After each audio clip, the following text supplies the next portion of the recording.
quand je dis que je sors de l'enfer, j'espère être sortie de l'enfer. Mon but ici, aujourd'hui, c'est surtout, premièrement, sensibiliser, attirer l'attention de tous les jeunes. Vous, nos enfants, vous, nos petites filles, faites attention, ne tombez pas dans le même piège que nous autres. Alors, comme je disais, je suis veuve et merci de partager le live. Journaliste au Cameroun, patronne de presse à l'époque, parmi les premières dames à avoir créé, quand ils ont libéralisé au pays la communication, j'ai créé un journal d'information générale qui s'appelait l'Oriental Express, parce que de profession, je suis photographe. Alors, je suis montée en Europe dans les années 2003 pour une formation de 3 ans. Entre-temps, au pays, mon époux est mort. Et ce qui m'a énormément perturbée, j'ai pas pu faire mon deuil. Je me suis bataillée, du coup, je me suis dit pourquoi revenir au pays, étant donné que mon époux n'était plus là. Je me suis débrouillée à faire entrer les enfants au Cameroun, en France. Et comme on dit souvent, faisons attention quand nous...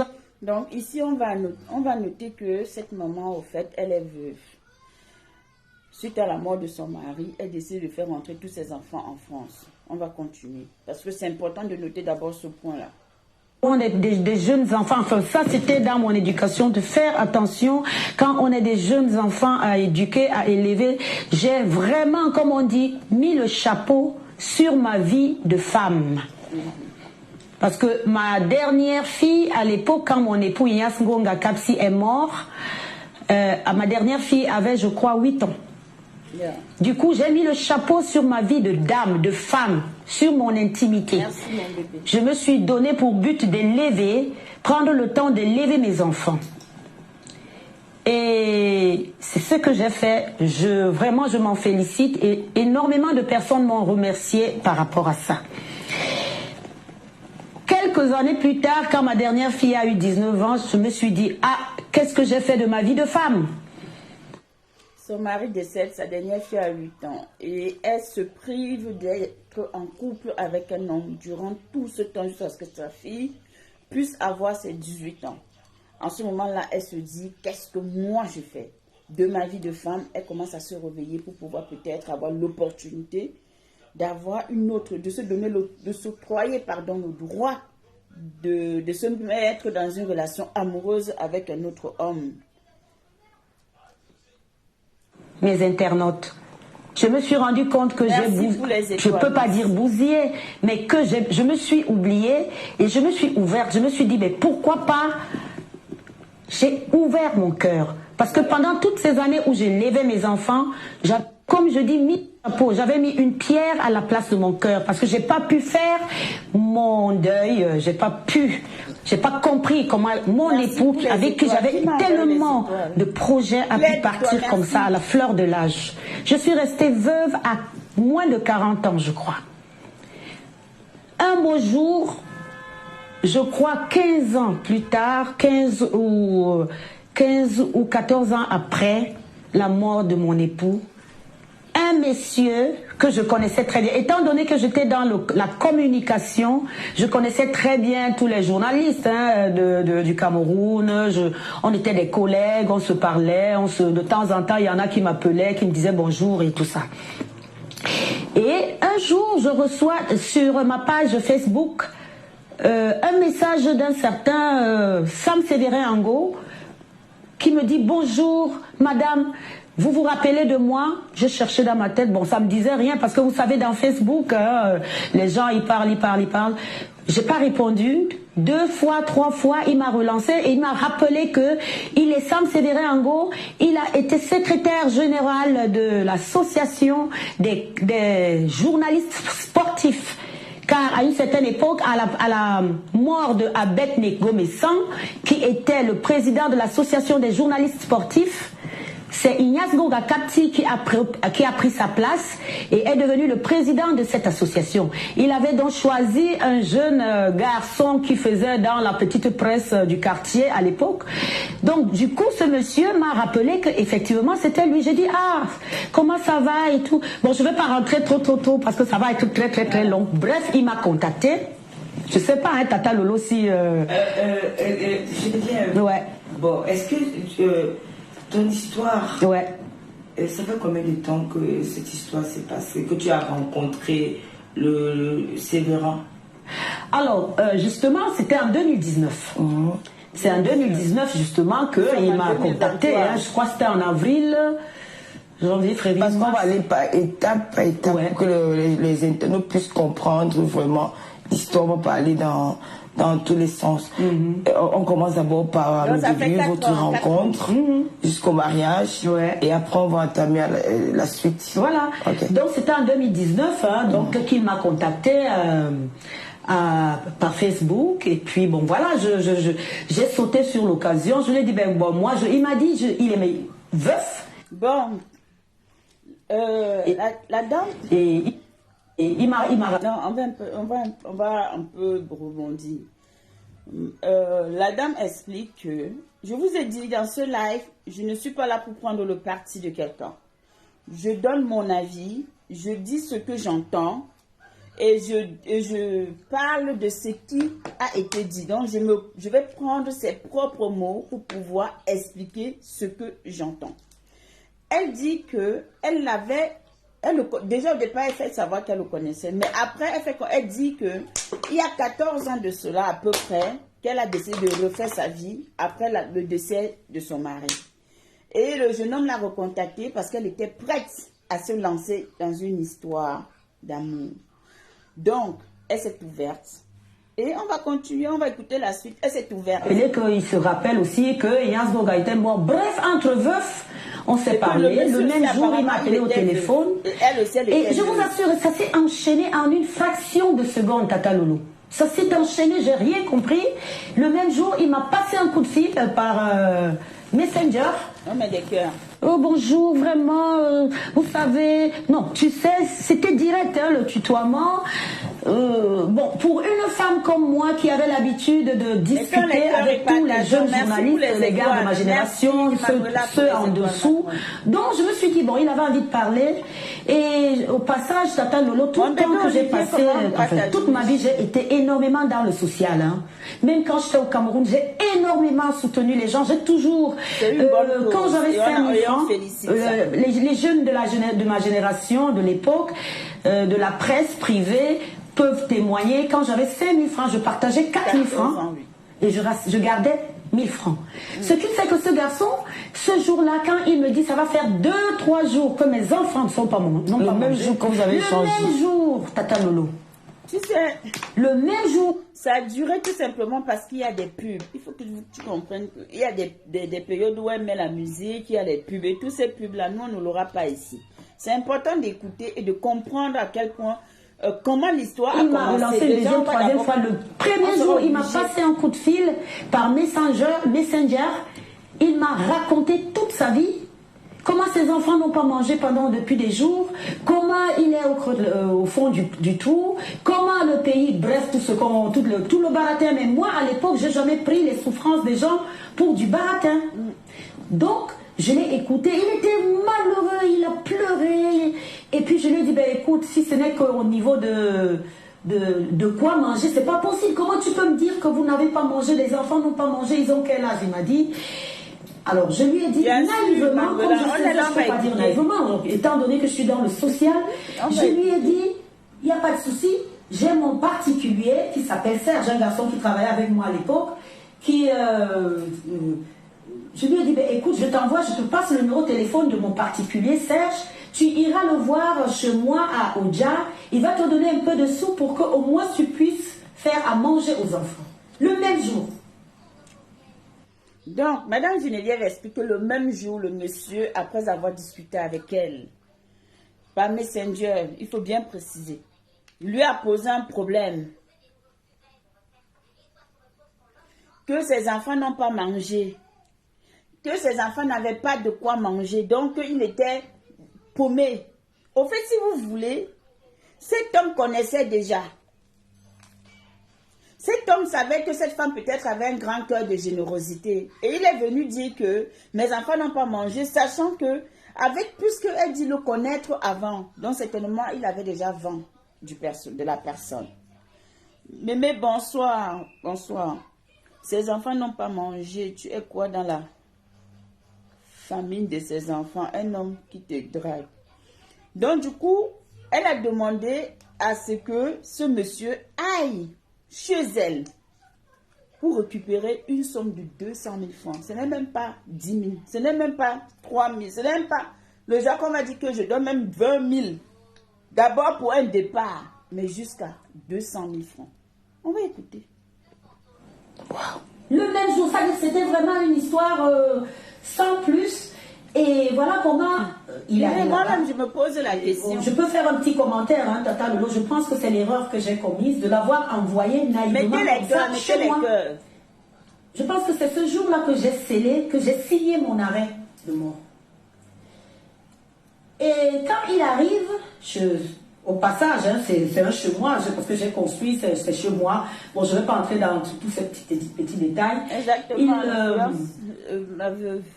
Je pense, parce que depuis ce jour-là, je me pose la question, comment se fait-il, j'en suis arrivée à me retrouver, à être mariée à un garçon qui est arrivé juste pour me demander de l'aide à manger pour les enfants. Bon, ici, ce n'est pas une histoire de demander de l'aide. Moi, je vous dis encore que je décrypte ça selon comment je vois la chose. Souvent fait, j'avais souvent...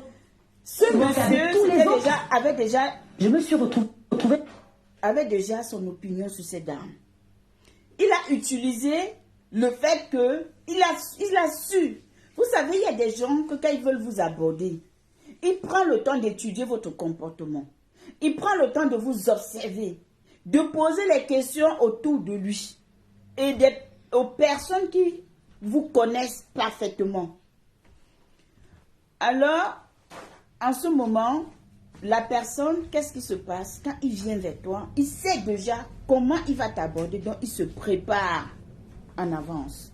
Et c'est ça au fait, c'est ce qui s'est passé. Mais il a mis en avant le fait que les enfants, sachant que c'est une dame peut-être qui est généreuse, puisqu'elle le dit, qu'elle a toujours été généreuse, donc du coup, ça l'a touchée.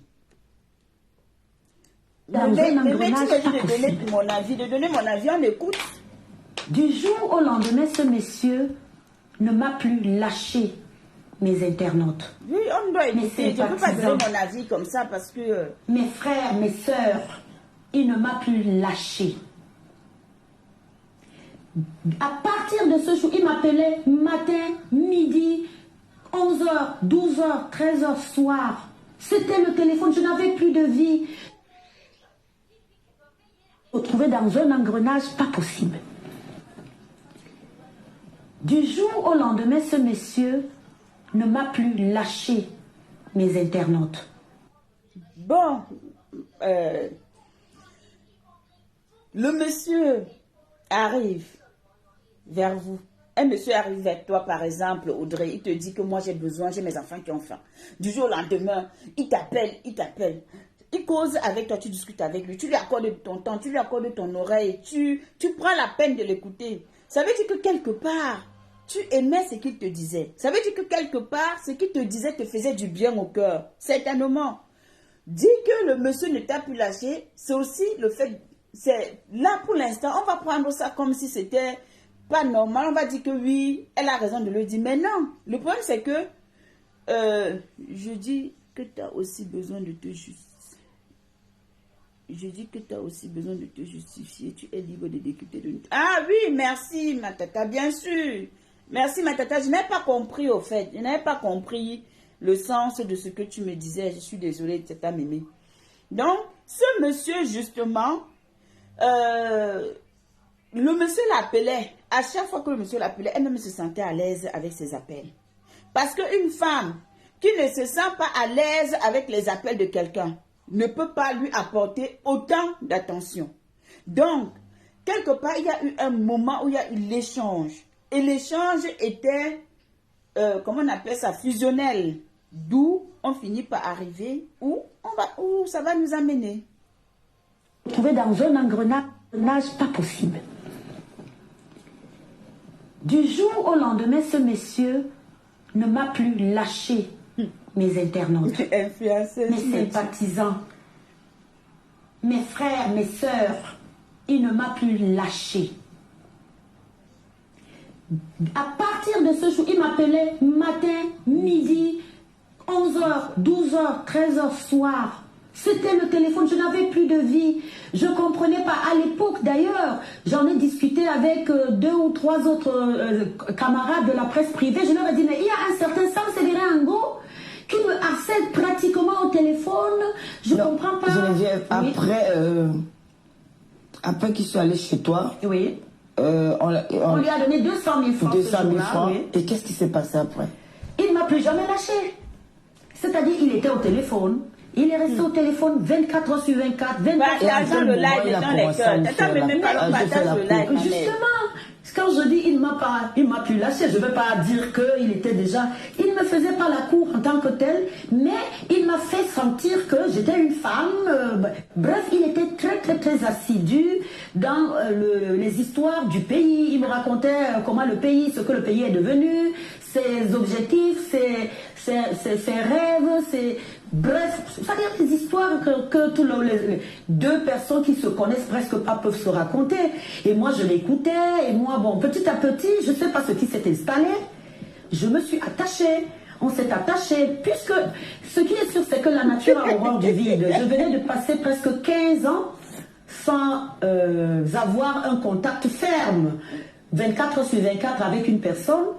Toujours est-il que je pense que de mars, ou janvier, février, mars, où on a eu le premier contact, je me suis retrouvée en train de me préparer à des... Elle dit une phrase qui est très, très pertinente. Toujours est-il, la nature a horreur du vide.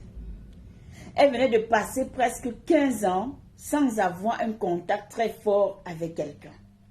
Ça veut dire quoi? Ça veut dire que quelque part, elle a partagé les émotions, les moments, les paroles, les phrases, les jolis mots. Oui, parce qu'il faut le dire. Elle dit que ce monsieur, à un moment donné, ne lui faisait pas la cour vraiment. Mais moi, j'ai envie de poser la question à savoir. Je suis ici sur Facebook. Il y a les gars qui viennent à mon eBay. Ils me draguent. Maman, si je n'ai pas le temps à t'écouter, je te fiche le cas, il te bloque. Donc, ça veut dire que elle a à un moment donné écouté attentivement, elle a échangé, elle a beaucoup échangé avec ce monsieur. Elle lui a révélé beaucoup de choses. Et voilà pourquoi le monsieur, justement, a tenu la vache au lait. Il a arrêté la corde. Il a dit que je te tiens. Je te tiens. Oui. Parce que les hommes sont comme ça, comme les femmes sont comme ça. Nous, les humains, nous sommes comme ça. Quand on est dans une histoire où il y a quelqu'un qui donne son oreille pour nous écouter, on ne lâche pas la personne. Surtout dans un pays aussi stressant comme nous vivons là. Un homme apparaît de nulle part. Il commence à te chanter fleurette. Peut-être des mots que tu n'as jamais entendus. Quand tu mets une photo sur ton profil, il dit que ouais, là, tu es belle. Oh, j'ai aimé. Oh, tu es magnifique. Ça te donne la confiance. Et là, tu entres dans le moule. Il te façonne. Tu entres dans le moule. C'est ça. Semble au Cameroun. Un homme sur Facebook ne peut pas venir dire dans mon messenger. Vous êtes connu. Je vois là. Et à début avril. Début avril, j'étais déjà en train de fermer les valises.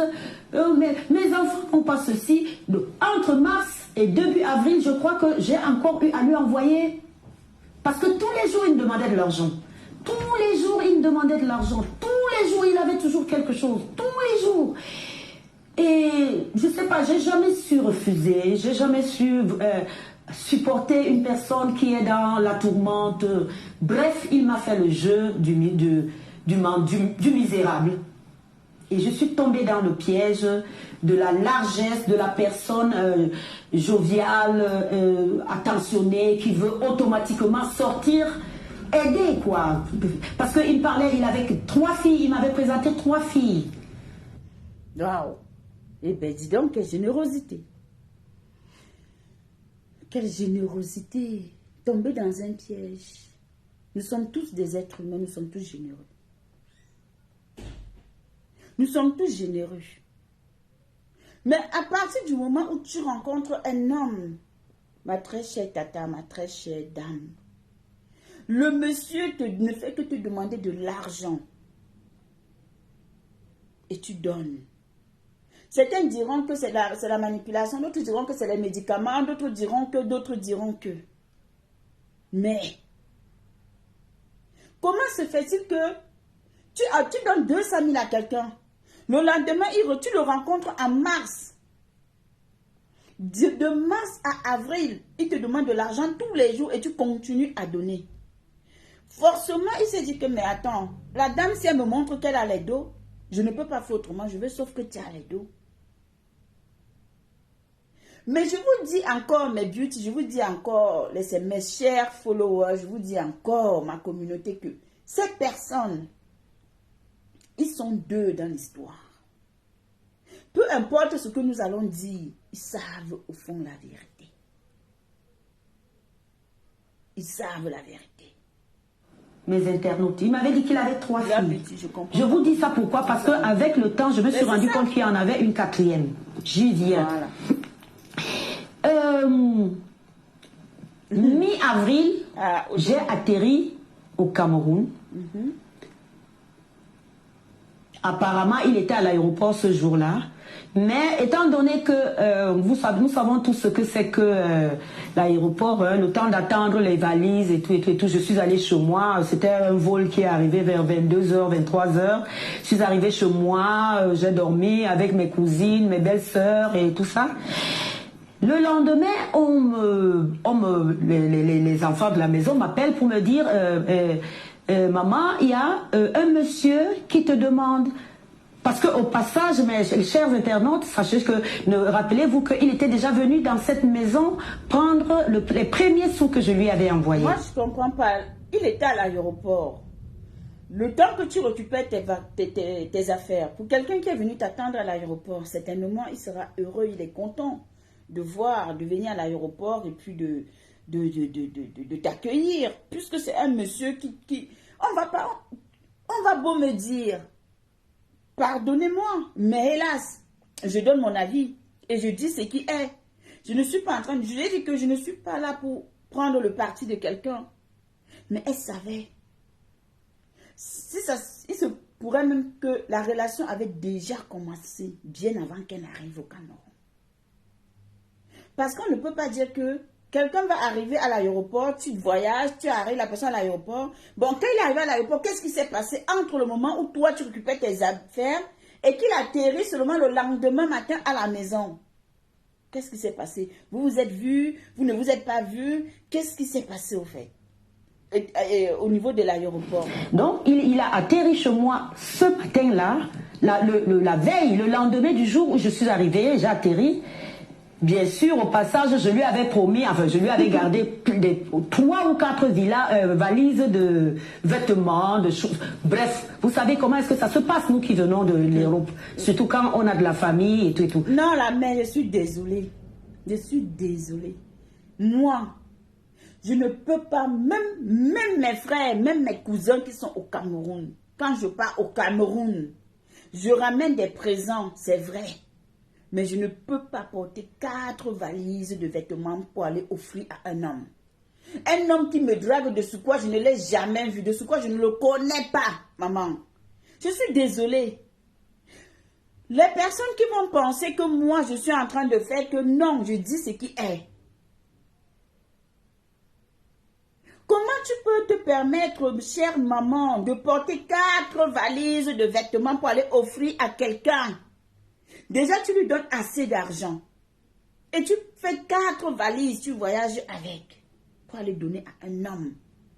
Donc tu dis qu'il n'est pas ton copain. Il n'est pas il n'y a rien.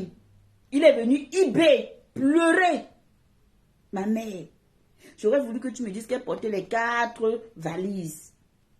Je suis partie avec. Je lui ai donné quelques chemises. Et puis le reste là, j'ai donné ça même à l'orphelinat, dans des orphelinats.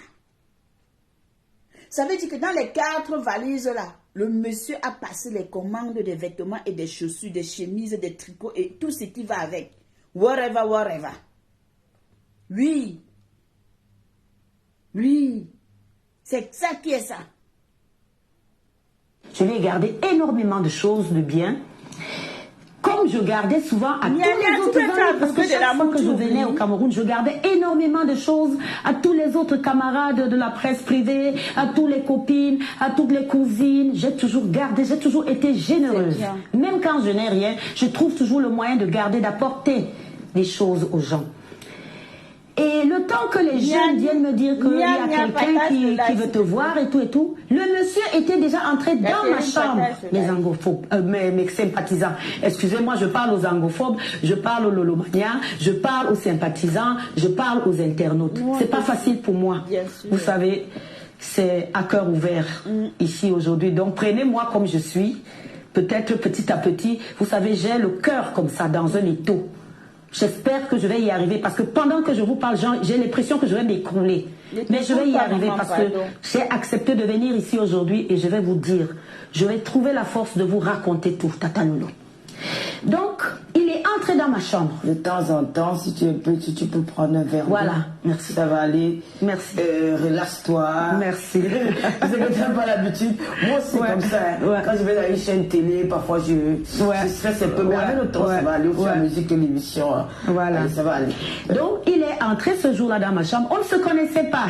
Dès ce matin-là, le lendemain du jour où je suis arrivée, il a atterri chez moi. Très tôt le matin, le temps que les jeunes viennent me dire, les enfants qui travaillent chez moi et tout, viennent me dire, il y a un monsieur qui vous demande, il a suivi le jeune qui est venu m'interpeller, qui est venu m'avertir, m'annoncer son... Au lieu de rester au salon... Sa présence. Au lieu de rester au salon, il est entré directement dans la chambre, dans ma chambre. Ce jour-là, j'étais couchée, j'avais dormi avec une de mes belles-sœurs de mon premier mariage, une petite nièce, à... Ignace Gonga Kapsi, Yvette Frou. Donc, parce que j'ai gardé de très bonnes relations avec la famille de mon premier époux. Hein.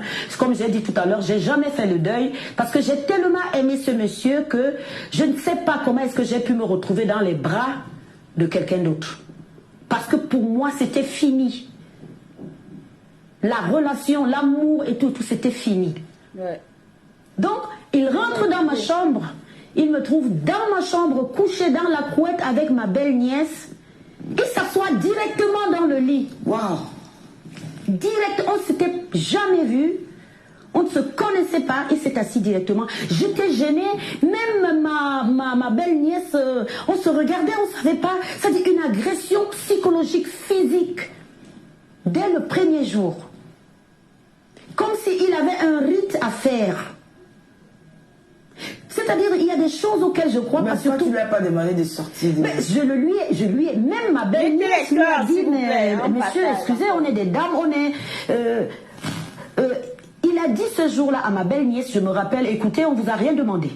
Il ne la connaissait pas, il l'avait jamais vu, il ne savait pas qui c'était, écoutez, on ne vous a rien demandé. Wow. Parce que quand il entrait dans ma chambre, il croyait sûrement que j'étais seule. Mal lui en a pris, il a trouvé cette dame qui avait passé la nuit avec moi, parce que bon, voilà, chez les gens de l'Ouest, quand tu es veuve, donc il y a toujours des belles nièces, il y a toujours des belles sœurs, il y a toujours quelqu'un qui t'accompagne, ainsi de suite. Donc il avait déjà agressé cette dame ce jour-là, elle peut témoigner, je pense qu'elle peut appeler, hein, je ne sais même pas si elle est en ligne. Et voilà comment est-ce que, bon, ben, j'étais obligée de le reprendre, de lui dire, ben, écoute, vraiment, Sam Séverin, je suis désolée, je veux quand même un brin de respect envers les personnes que tu trouves ici chez moi. Est-ce que tu peux aller nous attendre au salon? Ah, mais de toutes les façons, si je suis, ça c'était sa réponse, si je suis j'ai pas le droit, enfin si je suis pas les bienvenus, je m'en vais et tout. on n'a pas réagi. Toujours est-il que quand il est sorti, on a cru que justement il était parti. Quand on se lève, on se brosse un peu les dents et puis on sort dans le salon, on le trouve assis. Waouh. Tata Lolo, je t'assure, c'est ce jour-là que l'enfer est entré dans ma vie. L'enfer. Il est resté ce jour-là, chers internautes, dans ma maison jusqu'à... Parce que mes fils, j'ai 3 grands fils au Cameroun qui sont mariés. Donc quand j'arrive comme ça, leurs femmes viennent me tendre la main, viennent me faire à manger. Bref, c'est la vie de famille. Parce que quand on descend au pays, c'est surtout pour avoir cette petite vie, qu'on nous coucoune un peu, qu'on nous bichonne, parce que ici c'est le stress, c'est le travail et tout. Donc mes belles-filles, qui étaient 3, étaient là. Non, il y a 2 qui étaient là, qui vivent à Yaoundé. Il y a une qui est à Surdouala.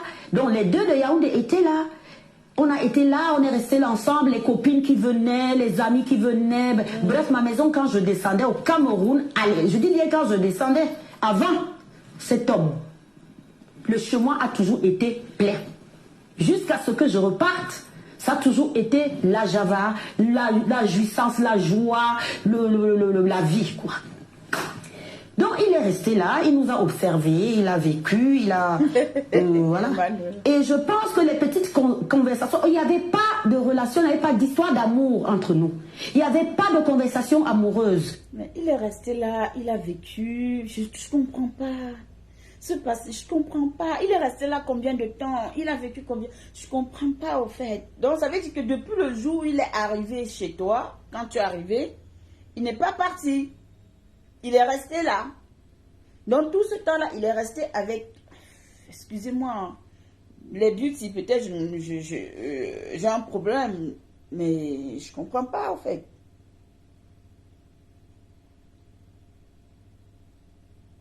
Il était là comme... D'ailleurs, il y a même 2 ou 3 autres camarades de la presse privée du Cameroun qui sont arrivés. Donc on a discuté, on a débattu, on a... Bref, l'ambiance habituelle. Je ne me rendais pas compte que ce monsieur était en train de prendre ses marques. C'est avec le recul que je me rends compte qu'il était venu. C'est-à-dire, je me suis retrouvée dans un engrenage pas possible. Donc, mes belles-filles qui se sont rendues compte, étant donné qu'elles vivent au Cameroun, elles vivaient au Cameroun à l'époque, elles se sont rendues compte du manège de ce monsieur. Elles ont appelé mes fils. Non. Et je ne sais pas ce qu'elles ont dit à leur mari. Toujours est-il que mes fils sont arrivés ce jour-là. Je crois qu'il était 17 h. Le monsieur est arrivé chez moi à, je pense, 7 h du matin. À 17 h, 18 h, 19 h, il était encore assis dans mon salon. Il n'a pas bougé. Et je pense que c'est mes belles-filles qui ont appelé leurs fils. Et mes fils sont arrivés en fonction de ce que leurs femmes leur ont dit. Ils ont demandé à ce monsieur, ils sont entrés, ils ont dit, c'est qui le journaliste? Je ne comprenais pas. C'est qui le journaliste ici? C'est qui le journaliste ici? Mais je dis, ben, je ne comprenais pas. Ça dit, j'ai senti qu'il y avait quelque chose qui se passait. J'ai dit, le voici. Mes enfants, mes grands-fils lui ont dit, monsieur, levez-vous, mettez-vous dehors et ne revenez plus.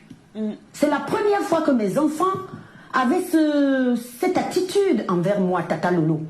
C'est-à-dire, aujourd'hui, avec du recul, je me rends compte que, Seigneur, j'aurais dû écouter mes enfants. Olivier, mon amour, j'aurais dû écouter mes enfants. Je me suis braquée. Vous savez, le respect qu'une mère africaine réclame à ses enfants, j'ai pas compris. Je me suis vue humiliée par mes fils. Mes enfants ont l'habitude de me voir chez moi. Je reçois de tout. Je reçois tout le monde. J'ai pas compris. C'est pour ça qu'on dit, vos enfants, mes chers amis, mes chères sœurs, écoutez vos enfants. Quand ils réagissent, je le dis aujourd'hui, mes garçons, peut-être je n'ai jamais eu à le leur dire, mais je pense que si j'avais écouté mes enfants ce jour-là, je n'aurais pas traversé tout cet enfer. Mes enfants ont eu un 6e sens. Je pense que c'est quelqu'un, peut-être que c'est quelqu'un qui leur a soufflé que votre mère est en train de tomber dans les griffes de Belzébuth. Wow. Moi, j'ai réagi autrement. Je me suis dit, pourquoi Pourquoi vous me manquez de respect? Je suis chez moi. Pourquoi est-ce que vous m'empêchez de recevoir des gens? Mes enfants ont fermé ont mis le monsieur dehors. Ils ont mis le monsieur dehors, ils ont demandé au gardien de fermer le portail. Mes enfants m'ont fermé le portail, nous ont enfermés dedans. Mes copines, mes cousines, mes belles-sœurs et tout nous ont fermés, enfermés dans la maison. Je suis entrée dans la rébellion, Tata Lolo. Il n'était rien pour moi. C'est comme si il y avait quelque chose, il y a eu quelque chose. Ce jour-là, j'ai vu mes enfants comme si c'était des étrangers. Ils sont même allés jusqu'à fermer le portail, demander au gardien de fermer, de bloquer tout. Wow. Tata Lolo, je te raconte ça aujourd'hui. Vous allez me juger, mes chers frères et sœurs. Mais je vous assure, je préfère vous raconter. Les êtres humains marchent déjà ensemble à ce niveau, sont dangereux. Les gens deviennent de plus en plus dangereux. Faites attention. Apparemment, elle dit qu'ils n'avaient rien entre eux. Ils sont toujours dans la relation de Facebook, Manuela. Donc, ils ne sortent pas ensemble. Mais les enfants sont venus réagir parce que leur femme les a appelés pour leur dire que, bon, voilà, il y a un monsieur qui est arrivé chez votre maman. Depuis 7 h du matin, il est toujours assis. Il est 17 h et nous sommes là et puis voilà, voilà. Donc, du coup, les garçons arrivent. Et comme vous savez, les garçons étant protecteurs avec leur mère, ils arrivent, ils disent que, bon, voilà, il faut que vous partez. Et ils se mettent à fermer tout et tout et tout. Mais d'après le récit, il n'y a toujours rien entre eux. Et elle ne comprend pas son attitude parce que ça l'a rebellée contre ses enfants. Elle a commencé à être... elle ne se retrouvait plus. Donc, comme quoi, peut-être, on va mettre ça entre guillemets et entre parenthèses, elle était sous l'emprise de quelque chose. On va prendre ça comme ça. Vous savez ce que j'ai fait ce jour-là? Et en plus, il pleuvait des cordes.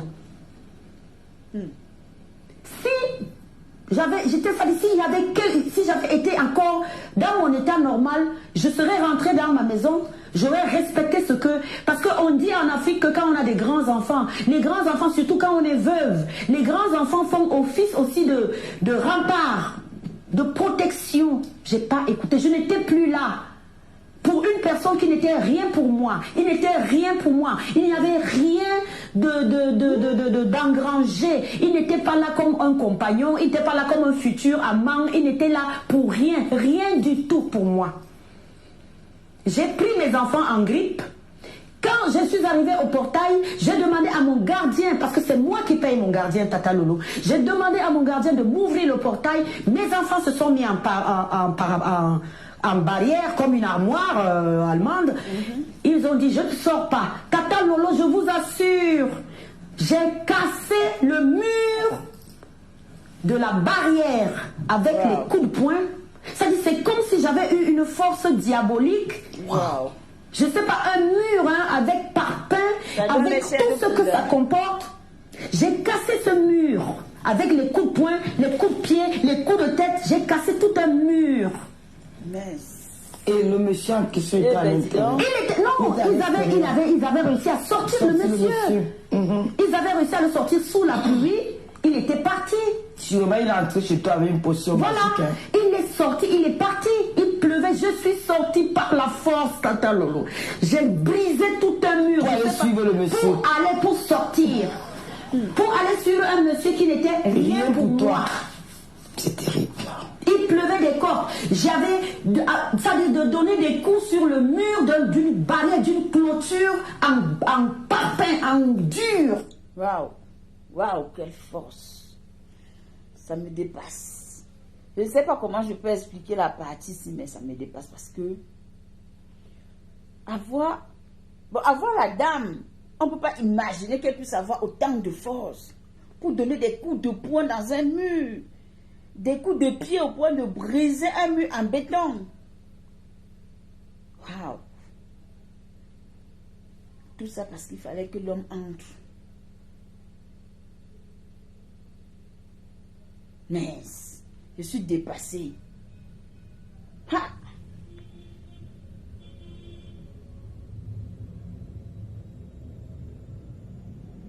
Je ne sais pas comment j'ai fait. Je prenais des pierres, je cassais.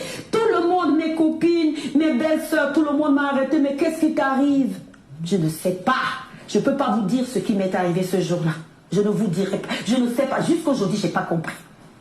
J'ai réussi à ouvrir un grand trou dans la clôture et en contrebas, il y avait un fossé de plus d'1 mètre.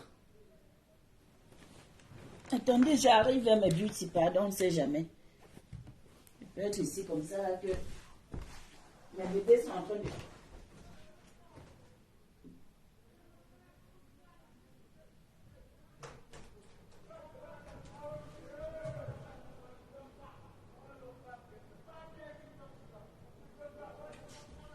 Ouais, vraiment la France ici. C'est bien.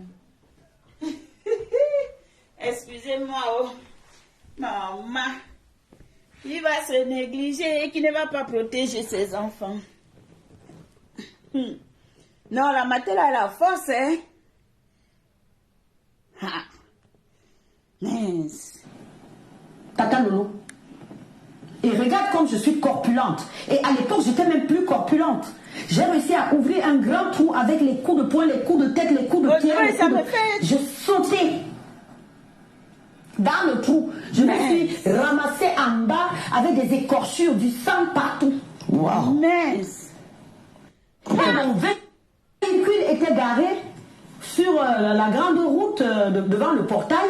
Comme je suis sortie par le côté, j'ai voulu aller ouvrir le véhicule. Mes enfants sont sortis aussi. Ils ont ouvert le portail. Ils ont bloqué le véhicule. Mais que si je veux mettez les cœurs, pardon, les beauty. Hey, la fête me dépasse. Toutes mes copines, mes belles-sœurs, mes cousines, mes copines, tout le monde est sorti par le trou. Elle m'a suivi. Mais non, la matin, tu as la force. Excuse-moi, je rigole parce que c'est la partie de GP. C'est ça là qui me dépasse. Hey! L'amour. Amour quand tu le tiens. Moi, je pense que ça, on va pas me dire le contraire. Il y avait déjà l'amour. Il y avait déjà l'amour. Peut-être l'amour n'était pas encore, comment est-ce qu'on consommait, comme on dit, non? Il n'avait pas encore fouma, mais quand on entend la matière parler, il y avait déjà l'amour. Elle était déjà dans l'histoire, elle était dans le truc. Hey! Casser le mur. Fais le trou. Mais non, la fesse me dépasse. Sous la pluie, il pleuvait des cordes. Tu connais le mois de, je sais pas, avril. Il pleuvait des cordes. Mais je suis partie. Coucou, je savais pas comment vas-tu, ma grande? D'ailleurs, est-ce que je partais pour lui? Je sortais de chez moi. Comment j'ai pu fuir? J'ai pu sortir, quitter mon cocon habituel depuis des années. J'ai toujours été bien dans mon chemin avec mes soeurs, avec mes belles-sœurs, mes belles-filles et tout le monde. Pourquoi je suis partie? Je ne sais pas. J'ai demandé à mon particulier de l'appeler. Il était presque déjà minuit. J'ai demandé qu'on appelle, j'avais de la boue, du sang partout. J'ai demandé qu'on l'appelle. Ma belle-nièce m'a demandé d'aller d'abord, qu'on aille d'abord chez elle ou quelque part. J'ai dit, je ne veux pas, vous êtes tous méchants. J'en ai voulu à tous ceux qui étaient autour de moi. Catalou. J'en ai voulu à tous ceux qui étaient autour de moi. C'est comme si j'étais possédée. Oui, je vais vous le dire, je vous l'avoue ici aujourd'hui. Faites attention. Faites attention. Voilà comment on a appelé un taxi qui m'a amené. J'ai demandé, bon, qu'on m'amène finalement dans un hôtel. Donc on a appelé un taxi qui m'a amené au Mont-Fébé. Parce que dans toute cette bataille, j'avais mon sac à main. Oui, tu sais que dans le sac à main, tu as ton passeport, tu as ton argent, tu as les clés de ta maison en Europe et tout. Et tout. Je me suis dit, d'accord, vous m'avez chassé de ma maison. Parce que c'est comme ça que moi je voyais cette histoire. Je me disais, mes enfants m'ont chassé de chez moi. Je ne voyais pas qu'ils étaient en train de me protéger. Donc, on a pris un taxi, je me suis retrouvée au Mont-Fébé, ils nous ont donné un appartement là-bas, il fallait que je me lave. Entre-temps, mon particulier, j'ai dit à mon particulier, tu n'entres pas ici si tu n'appelles pas ce monsieur. Wow. Parce que j'avais mal pour lui. Je me fichais de mes enfants, je me fichais de toutes les personnes qui ont toujours été autour de moi. J'avais mal pour ce monsieur qui, Dieu seul sait, est arrivé dans ma vie, je ne sais comment. cherche-le. Est-ce que peut-être qu'on l'a agressé? Est-ce qu'il avait de l'argent pour payer le taxi et rentrer chez lui? Est-ce que, voilà comment on l'a cherché? Waouh, toujours l'argent. On l'a cherché. Il a dit à mon particulier qu'il est, je sais pas où et tout. Mon particulier lui a dit, ben madame veut que vous prenez un taxi, retrouvez là où mon Fébé et tout. Wow. Voilà comment on a pris, je crois, 4 ou 5 chambres. Mes belles-sœurs, mes belles-nièces, lui-même, on l'a logé dans une chambre, je t'assure, une histoire pas possible. Wow. Pas possible. Ça me refroidit. Vers 4 heures du matin, donc on n'a pas dormi, hein, on est resté là, j'ai pleuré, lui il était dans sa chambre, les autres étaient... J'ai pleuré toute la nuit, j'ai pas compris, je pleurais pourquoi? Je pleurais mon feu mari, je pleurais l'humiliation que mes enfants venaient de me faire, je pleurais ma vie, je regardais toute une vie que je viens de traverser seule, à être forte, parce qu'il y a ça, mes angophobes, le fait de vouloir toujours être forte, un jour, on finit par craquer. Ah ouais. On finit par craquer, et je pense que j'en avais marre, je crois que je n'en pouvais plus, c'était la goutte d'eau, je me sentais, parce que je me suis bataillée toute une vie pour être toujours là pour tout le monde. J'avais besoin, peut-être que le fait que ce monsieur me parlait, je vous dis, pendant 1 mois, il était au téléphone 4 fois, 5 fois, 6 fois, on causait, on discutait toute la nuit, on se parlait. Ça te faisait du bien. Voilà, je pensais avoir trouvé enfin un ami, parce que pour moi, c'était un ami. Le lendemain, écoutez bien, vraiment, si nous sommes là aujourd'hui, je vous parle à cœur ouvert. Jugez-moi. Justement, je suis aussi là pour ça, mais surtout, prenez-en une leçon. Que ce que je vous raconte, ce que j'apporte ici aujourd'hui soit une leçon pour tous, pour tout le monde, les jeunes, les vieux, pour tout le monde. Nul n'est à l'abri. Ah ouais. Nul. Le lendemain, chers internautes, chers sympathisants de la TV, chers angophobes, chers lolomaniens, chers sympathisants, je vous assure, le lendemain, parce qu'à 4 heures du matin, je pense que mon particulier, lui, il est sorti avec les clés de mon véhicule qui était resté, parce qu'à 4 heures du matin, il s'est dit que sûrement mes enfants sont aussi allés dormir, donc ils sont allés récupérer la clé de la Land Cruiser. Il a récupéré la voiture, il a ramené la voiture au Mont-Fébé. On s'est réveillé le matin, on est allé manger, tu connais le Mont-Fébé, bref, on s'est retrouvés. Et voilà comment il nous propose. Le monsieur qui a dormi dans une chambre, qu'on lui avait prise aussi, il nous propose donc qu'avec tout ce qu'on a traversé hier, tout ce qu'on a vécu hier, il nous propose d'aller nous balader dans son village. Tata Lolo. Pardon, je me moque pas. Non, il faut rigoler. Non, il y a de quoi. Waouh. Il y a de quoi. C'est comme s'il nous avait tous inoptisés, tous. Il nous a proposé à nous tous qui étions là, peut-être il y avait moi, il y avait les cousines, il y avait tout ce beau monde à mes copines. Allons nous balader dans mon village. Moi, je sais qu'à l'époque, quand j'étais jeune, j'allais souvent travailler à Ebolova, quand il y avait par exemple le commis agro-pastoral, quand il y avait des petits trucs. J'étais photographe, hein. J'étais photographe professionnel. Donc j'ai voyagé énormément, je connais le Cameroun, j'ai voyagé, je connais tous les coins et recoins du Cameroun. Il me dit, allons nous balader pour se détendre, on va à Ebolova, parce que mon Land Cruiser avait 7 places. Voilà comment est-ce que tout le monde, après le petit déjeuner, dans le Land Cruiser, entre-temps, on ne savait même pas où sont les bagages, les valises, je sortais de la France. Donc, on ne savait pas où étaient les valises, où étaient machin. On est tous dans le Land Cruiser, direction Ebolova. Il t'a pas encore dit un mot d'amour. Il n'y a rien du tout. Voilà. Il n'y a rien du tout. Moi, Il n'y a pas d'histoire d'amour entre lui et moi. Il n'y a pas de sentiment. Il n'y a rien.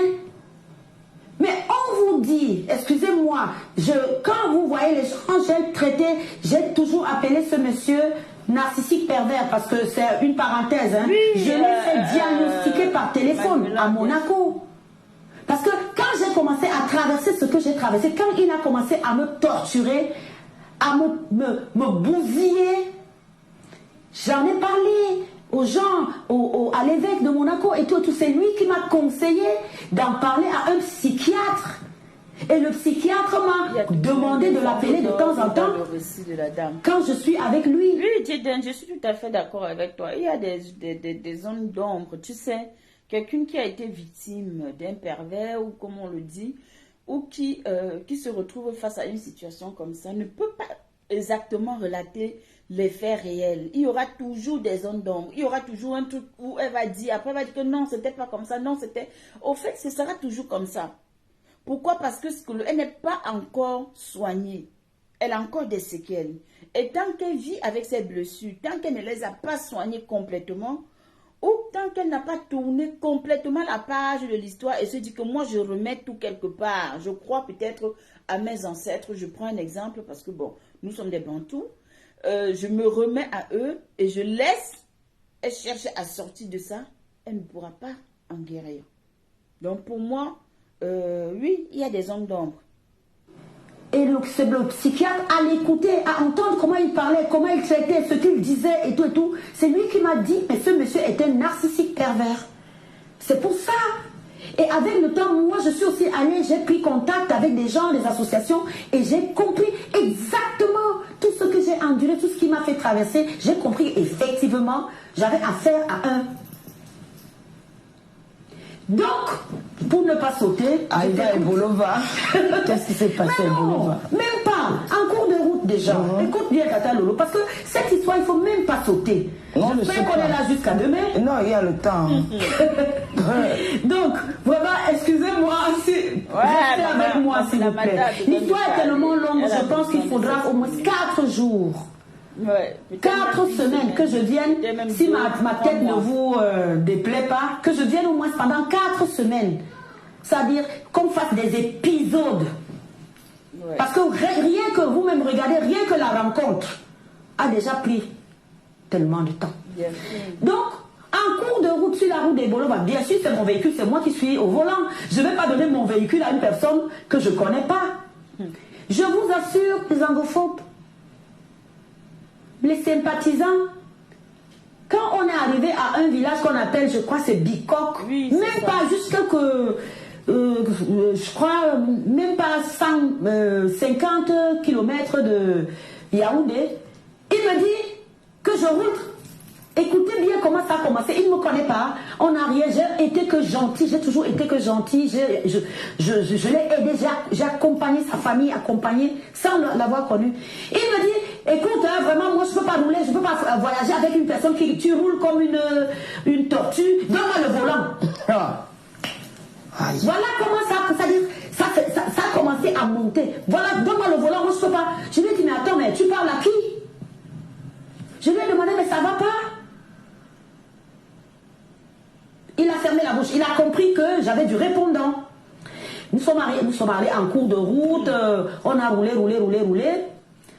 Et arrivé à Mengueme, je crois Mengueme. Il me dit de toute façon, Mengueme, je crois que c'est à Mengueme qui a le péage, quelque chose, en entrant vers Bolova. Il me dit de toutes les façons, ici, à partir de Mengueme, moi, je peux faire demi-tour, hein, si tu continues à rouler comme ça. Parce que lui, il avait déjà vu la grandeur. On entrait déjà dans Ebolova, il fallait qu'il rentre en grande pompe. Ça, avec le temps, moi, j'ai commencé à analyser. Il ne fallait pas que ce soit une personne comme moi, d'ailleurs. Parce que, avec le temps, tu te rends compte qu'il a toujours fonctionné comme ça.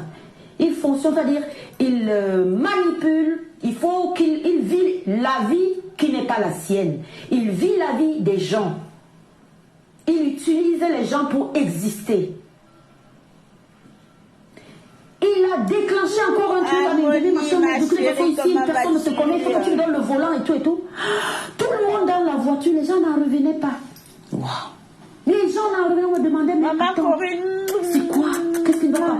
J'ai une cousine qui est morte aujourd'hui. Je vais vous raconter l'histoire de la cousine en question. Cousine, ça dit ma cousine côté maternel, nous avons grandi ensemble. Elle est morte aujourd'hui à cause de ce monsieur. Elle m'a dit, Niadom, elle m'a dit, ma soeur, pardon, donne-lui le volant. Il était déjà en train de nous bousiller psychologiquement. Et c'est quelqu'un, quand il parle, il ne parle pas doucement. Ça veut dire qu'il t'intime l'ordre, il exige et il vous met mal à l'aise. Mais maman, tu parlais avec lui, non? Maman, tu étais en communication avec lui.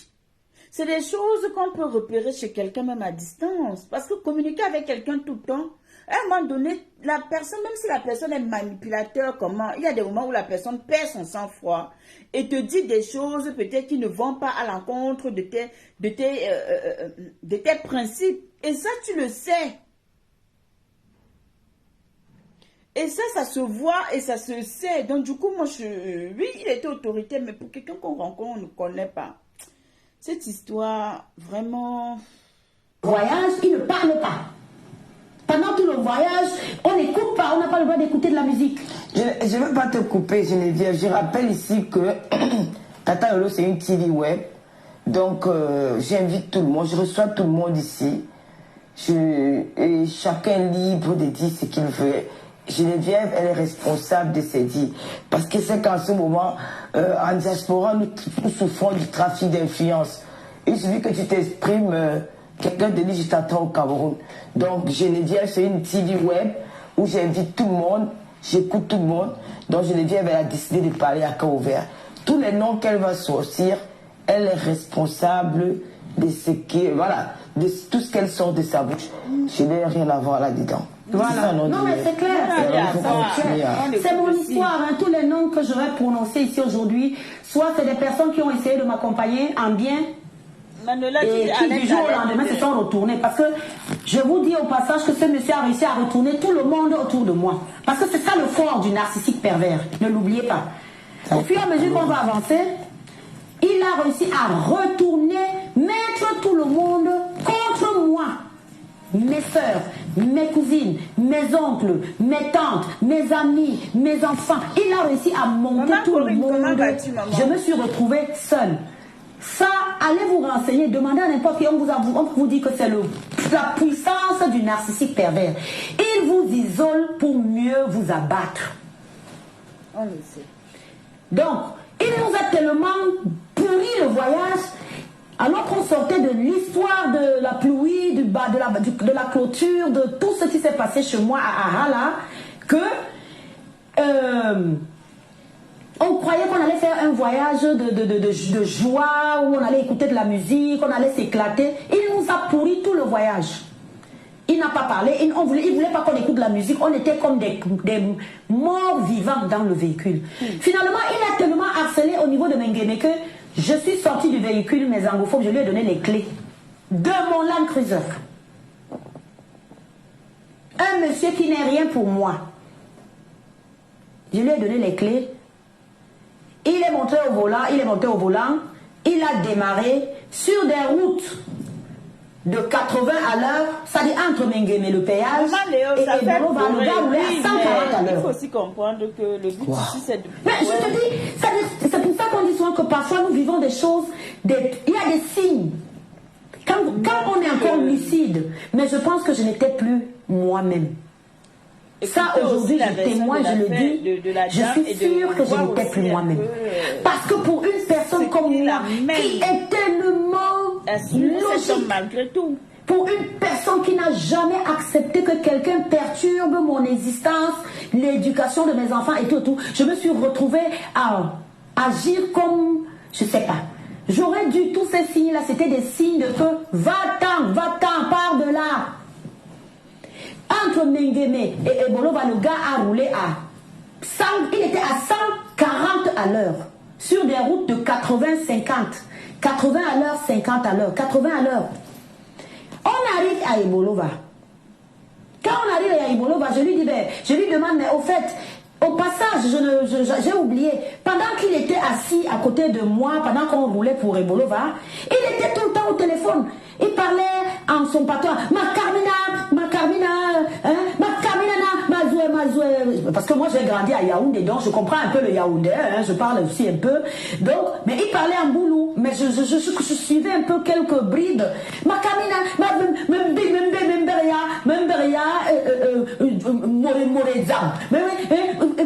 bref.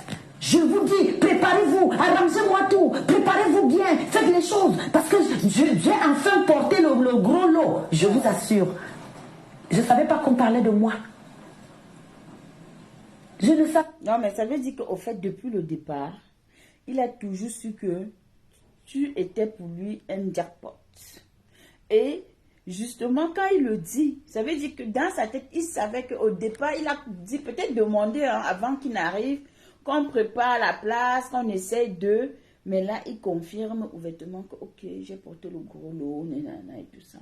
Sauf que mon problème, c'est de suivre cette personne que tu ne connais ni d'Adam ni d'Ève. On a envie de comprendre le pourquoi. Pourquoi depuis tout ce temps, pourquoi depuis le mois de mars, la relation reste et il faut entretenir cette relation. Parce que je me dis, quelqu'un qui, quand on arrive dans une histoire et qu'on a mal, qu'est-ce qu'on fait? On fait tout pour s'écarter, on s'éloigne, on ne reste pas. Mais pourquoi continuer à avancer et à l'écouter au fait? Lui apporter autant d'intérêt et autant d'attention. Pas qu'on parlait de moi.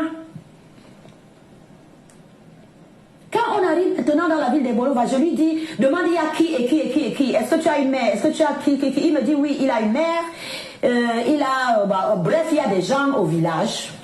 Donc, comme nous, on nous a toujours élevés que quand on va au village, tous ceux qui viennent de la ville, en entrant au village, il faut toujours des provisions. Voilà comment est-ce que je me suis arrêtée. Écoute bien, Tata Lolo, écoutez. La meilleure. Ça dit les petits signes qui me donnaient,